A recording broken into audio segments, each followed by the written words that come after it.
Good evening. Welcome to Military Strategies. We are live right now, May 13, 2026, of the United States of America. Number 47 is officially visiting the rival, past, present, and future, worldwide, in every sense, for the leadership of the United States. Family, your likes, your comments. We're going to China. We're going to the heart of the enemy because Donald J. Trump has arrived to make things very clear to Xi Jinping. Let's get started.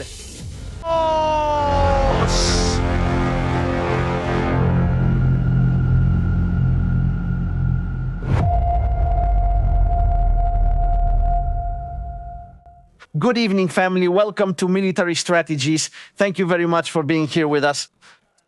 Like every day, like every night, like every minute, telling the news in a different way, telling what's happening right now on this blessed planet called Earth.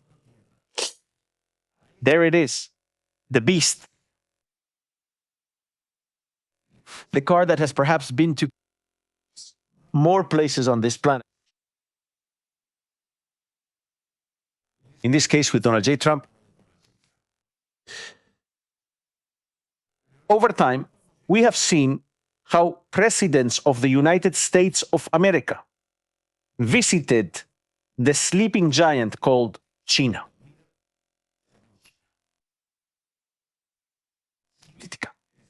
Since World War II, China has gradually become not only an economic, commercial, and political power, a strategic power, but also a military power. China, while we are speaking right now, is building hundreds of nuclear missile silos in its most hidden deserts. Donald J. Trump has arrived to meet with China. Year 2026. Things were not getting off to a good start for the Asian country as it watched its strategic partners fall. Nicolás Maduro disappeared, and with him, a mega low-cost oil supply contract for China also vanished. Sometime later, Cuba began to falter, followed by an Iran that was beginning to realize the future was changing, that the world is no longer ruled by the law of the Ayatollahs. There is a man named Donald J. Trump who can challenge them all at once. China, since the beginning of 2026, it has faced the most significant geostrategic setbacks in its history. They are beginning to realize that finally, the rival they had been waiting for has arrived. The chess game that had been played until now with Sleepy Biden, with Barack Hussein Obama, and with a scandal-ridden administration in the White House had reached its peak. It was the moment when the United States, under its commander-in-chief, Donald J. Trump, was telling China, enough is enough.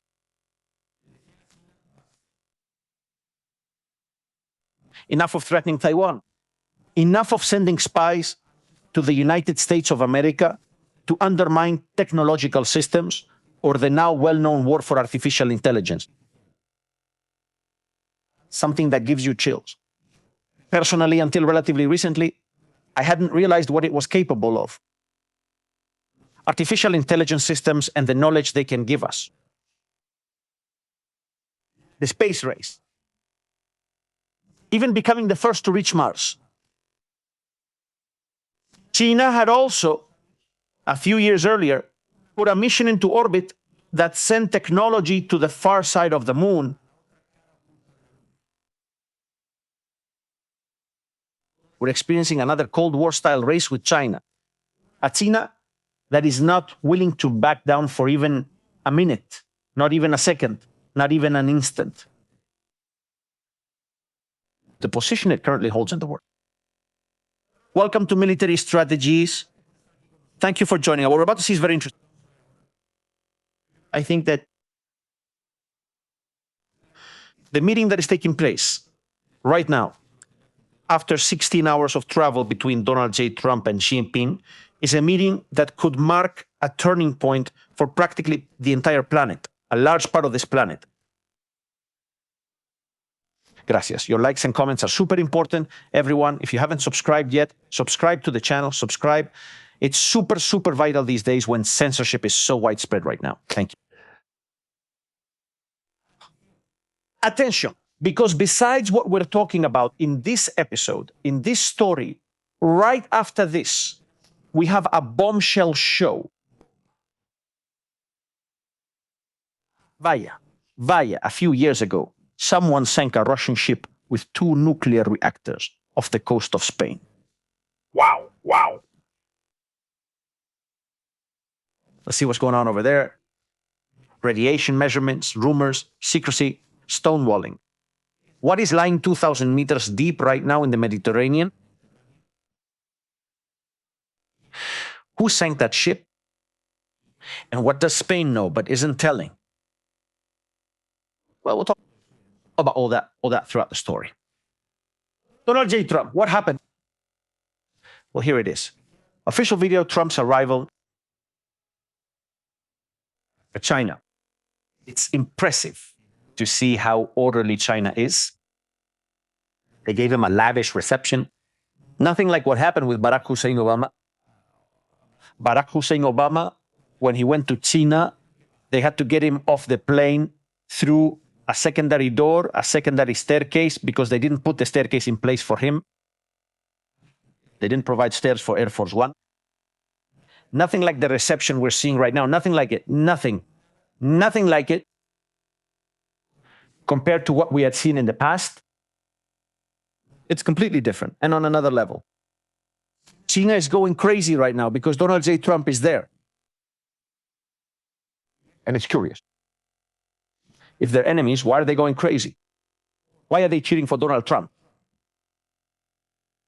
The Chinese, believe it or not, they value their enemies. Their real enemies. The ones who really make decisions. Well, that's what's happening. What is the situation right now for China and for the United States of America? What does all this mean? A blockade right now in Iran with more than 50-something ships blocked, 15,000 soldiers, over 200 planes, more than 20,000 and more warships. It's one of the points. Right now, it's causing huge friction with China. China is the country that stands to lose the most if the Strait of Hormuz is closed. They need that Strait of Hormuz more than anyone. They need it because the oil that Iran gives them, or used to give them, was very cheap. It helped their factories keep running at a dizzying speed and without increasing production costs. That way they could manipulate prices and undercut the market for any type of product they wanted to make. Well-known sites like Temu, Alibaba, or AliExpress. When we used to laugh at someone for buying something. Какой то причина? On Alibaba, Temu, or AliExpress, now it's not a laughing matter anymore. People even prefer to buy from there. That's the reason. It has managed to do it. And that's what's caused the economic impact. But it doesn't start here. The story begins much earlier. Venezuela. China had multi-million-dollar contracts to import oil from Venezuela. And that oil from Venezuela was reaching China at a very low cost. In exchange, China sent money to the accounts of Delcy, Maduro, Diosdado, and all these people. Military systems like radars and weapons. And that's it. We listened.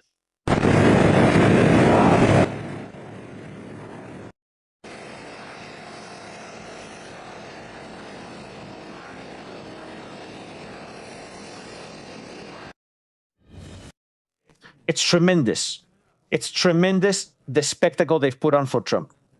It's amazing, really, because look, not only with the Venezuela issue, China has lost an extremely important pillar in recent years. China has been actively investing, not only in Latin America, but also in Africa. They opened a lot of military bases. Vitar, with the aim of a permanent military presence. Vitar. Ahora, the places like the Horn of Africa, the interior of Africa, China wanted to build nothing more and nothing less than what you're about to see now. A mega bridge that would cross the Bab el-Mandeb straight to Africa. With what you're seeing here, they wanted to build that mega bridge to create the greatest connection in history between continents. What the Suez Canal and the Sinai Peninsula separate. They wanted to connect in the south as a new Silk Road. Saudi Arabia, ally of the United States of America and main, the country that would be hurt most by that kind of connection, because this Yemeni territory, he declares war on the Houthi and turns Yemen into one of the countries with the greatest humanitarian crisis in the history of humanity. For its part, Saudi Arabia, along with some neighboring countries, buys the island of Tiram and decides to start a project for a bridge that connects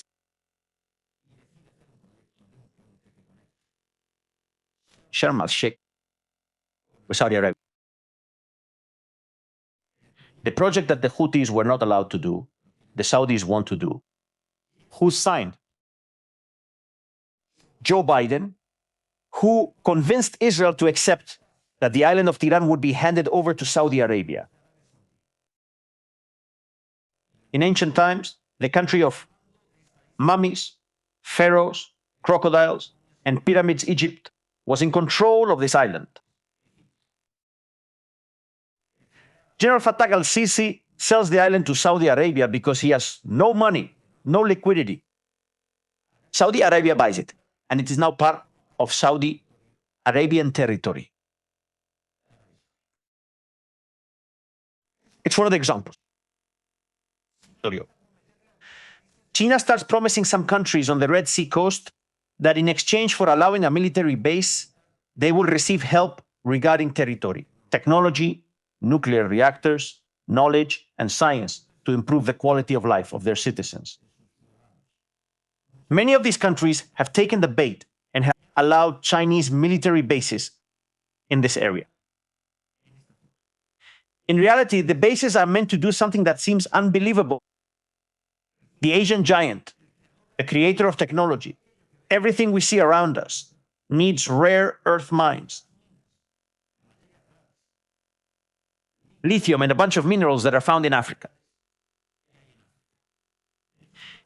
It needs to control the market it sells to. That way it has control over the production, but also over the raw materials. He can control the prices. He can say that today a phone costs 100 and tomorrow 5,000 because he controls all the products from the source.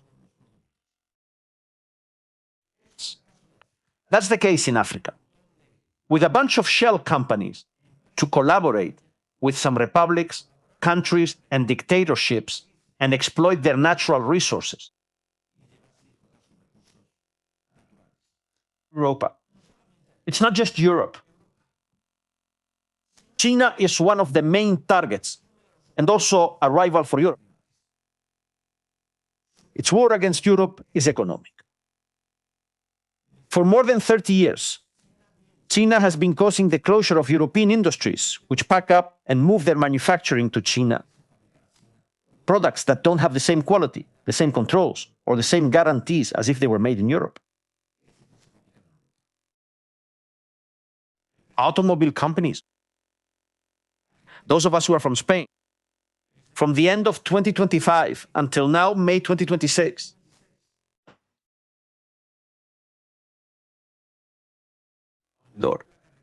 when they are on the road, when they drive through the streets of big cities, look around you. There is an invasion of cars made in China, low cost. They look futuristic, the closest thing to a Tesla, and they are coming to disrupt the market. Automobile manufacturers, like in Spain, are beginning to see their position in the global market threatened.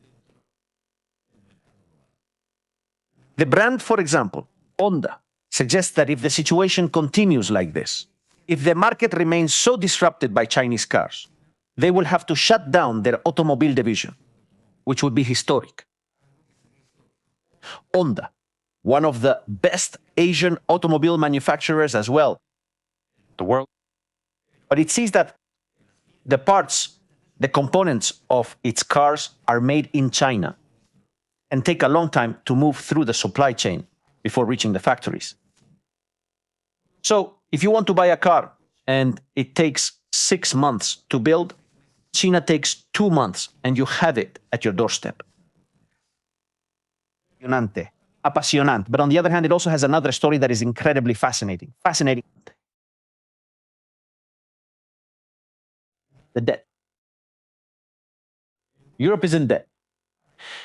Countries like Spain, France, and Germany sell debt. That debt is bought by China. Pleta. At any moment, China can demand full repayment and break the European system that has cost us so much. They keep buying debt, they keep giving credit. And in the end, you become their slave. United States. The United States sees it through immigration, spies, cyber attacks every day. That invisible war online on computer networks. Factories that catch fire. Systems that don't work, hackers breaking into a site. That war is right there. But there's another war that's even bigger for the United States. The import and export of products. The United States has to block and is blocking the entry of certain things from China. Because obviously, it's not sustainable for the American manufacturer. Higher quality standards, higher production costs. Ultimately, these can't be sustained to compete with the Chinese market coming from Mexico or Canada.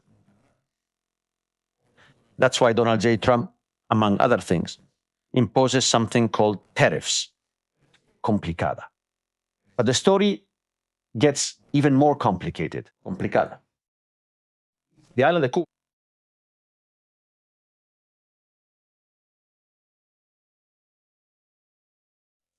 Thank you. On this island, the Chinese have been installing espionage systems and radars to monitor the military communications of the United States of America 24 hours a day.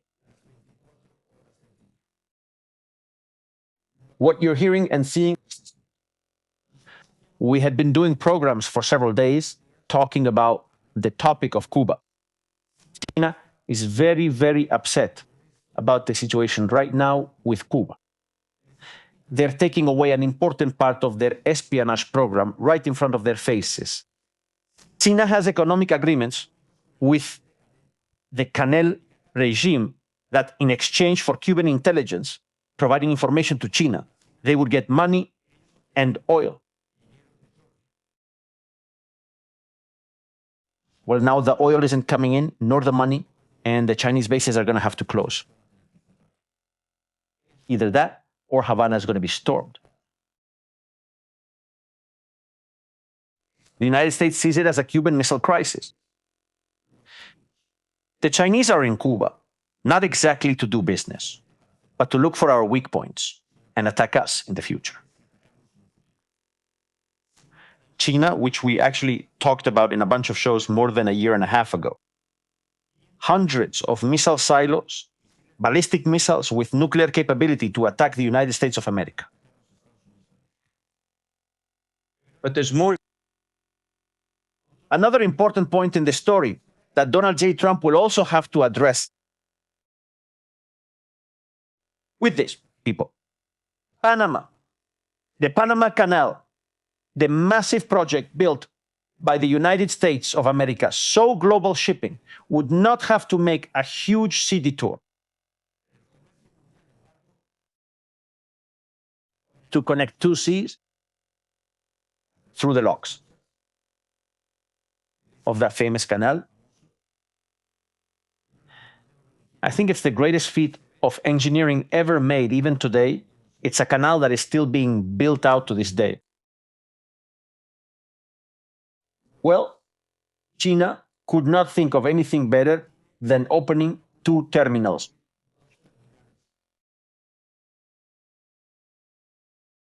And caused the United States of America to almost have to take control of the Panama Canal.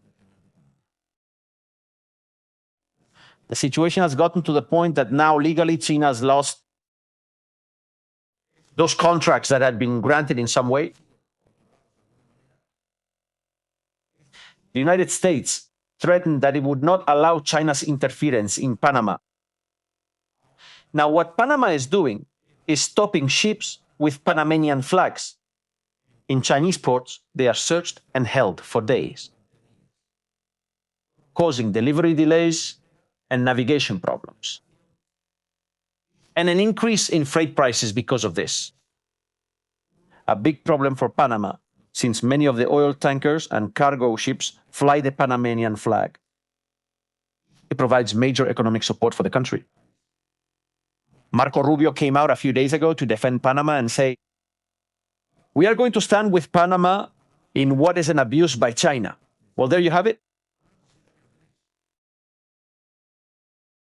China once again upended the whole framework. They tried it with the Panama Canal. They already wanted to have control of Venezuela. They had control of Iran. And now they wanted to gain control of the Panama Canal. What could that mean? That world trade would be completely at their feet. We're not going too far, are we? Middle East, we were talking about China's role in this whole conflict. Weapons, radars, air defense systems sent to Iran for years. Enviados, Chinese-made anti-ship systems, allowing Iran to manufacture missiles with guidance technology components that were sent. Sending them fuel already prepared with perchlorate, so that those missiles can fly, so that the ballistic missiles can be launched from Iran and reach Israel. Nothing more, nothing less. Another problem we've had there is Chinese weapons in the Middle East. We've seen weapons from China in Gaza, in Lebanon, in Syria, in Yemen, everywhere.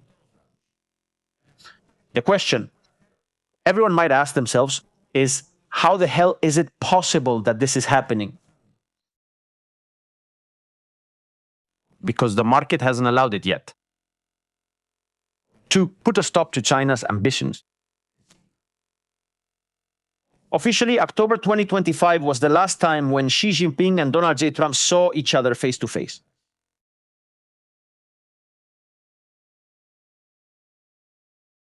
But what was behind that?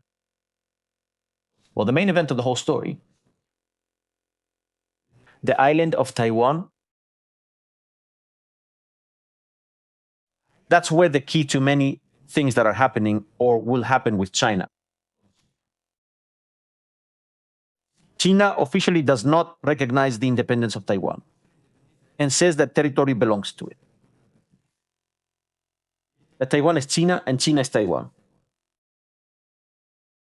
For years, they have been preparing a massive navy with aircraft carriers and the latest military technology to assault the island. The United States supports Taiwan militarily with multi-million-dollar defense and missile contracts so they can defend themselves against a hypothetical invasion from China, a small island off the coast of China, defying an entire empire of millions and millions of soldiers willing to do whatever it takes for their country. a few days ago, a few weeks ago, here on military strategies too.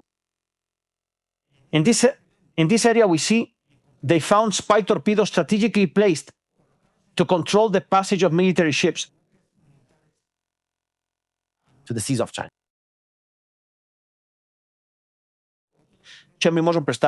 I think this will be more serious than we can imagine.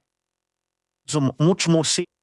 Taiwan, for example, even has air bases inside mountains, within the mountain itself. Taiwan's situation is critical. But Donald J. Trump didn't go alone on this adventure. NVIDIA. They have taken Elon and the largest graphics card and computer components manufacturer, NVIDIA. They brought investors along. But the one who wasn't taken was Melania. She was there in 2025. They were visiting around there, if I remember correctly. This time Melania didn't go. The tone has obviously changed. China is feeling cornered and is saying to Donald J. Trump, well, what are you doing? You're imposing tariffs on us, you're putting pressure on us, but we're not officially looking for this confrontation. Unofficially. Yes, we've already seen it. We've already seen it. Even the Secretary of Defense, Pete Kessler, and the Secretary of State, Marco Rubio, have gone there. The United States Trade Representative, Jamieson Greer, the President of NVIDIA, Jensen Huang. That's no small thing with Elon and the guy from NVIDIA. They could conquer the world economically whenever they want. They're very, very rich. There's a lot of money at stake, a whole lot. Come on, family, leave your comments right now here on Military Strategies. Thank you so much for being here with us. Thanks for being part of the channel. What happens with Iran will depend on this. I'll say it very clearly. If Donald Trump manages to get China to stay out of it, to stop supporting Iran, Iran's days are numbered. If he really manages to get the Iranian regime doesn't receive help from China, China could be the final blow for Iran. But if it does, its partners will be afraid that China will leave them stranded. The Chinese knowing who they are dealing with, Marifan. That's right. The Chinese know that right now they are dealing with Donald J. Trump and not Obama. They are dealing with a strong president, someone who can't be controlled, who can say anything at any time and anywhere. Nikki, thank you so much for your strategies. Greetings, best YouTube channel. Thank you so much. Ines, thank you so much for that super chat as well. Really, thank you for that support. One thing is clear. Here, the issue with China will sooner or later end in a war with the United States. And the Chinese are going to do it. They might do it. When? We don't know. But it's likely to happen sooner rather than later. I would like to see Donald J. Trump's first statements about this matter. There has been a massive security deployment. You can't even imagine what's been set up there. Right now, there are fighter jets. Everything is circling around where the meetings are being held. Huge security teams. Roads are completely closed. People are crowding the streets wanting to see Donald J. Trump, wanting to see the scene, wanting to see what will happen to the world. What is the new phase? Is Donald J. Trump going to be able to put a limit on China or not? If he will succeed or if he won't succeed, it's a mystery. Nobody knows. But the situation is still there. Are attacks from Iran expected this week? It's likely, it's possible that the attacks could happen when Donald J. Trump leaves or when all the pieces are ready to launch the attack. Iran is currently determined to continue the war. The United Arab Emirates is getting ready, deploying air defense systems para protegerse de y de guerra precisely Iran. And when all of this is in place, set up and working, the time will come to continue with the war. What we said, get ready and move forward. Well, that's what could be happening and what might be going on so that people can get an idea and understand it. The question isn't whether the war is possible or if it's going to happen, it's when it will happen. That's a question. When is it going to stop? That war. Nobody knows. Nobody knows. I'm going to leave you now so you can reflect on all this and think about it calmly. Please share this very important live stream with this summary we've made of the current situation in China. I'm going to get ready quickly. The amazing show we have. A suspicious cargo ship suspected of carrying weapons is sunk off the coast of Spain, and it could have no more and no less nuclear reactors. It has sunk. There is talk about the use of a very special torpedo, about weapons, about the appearance of Russian spy ships. That Spain does not have systems to monitor or measure radiation from what is happening in its waters, off its coasts. All that, and much more here on military strategies in a little while. See you. Take care.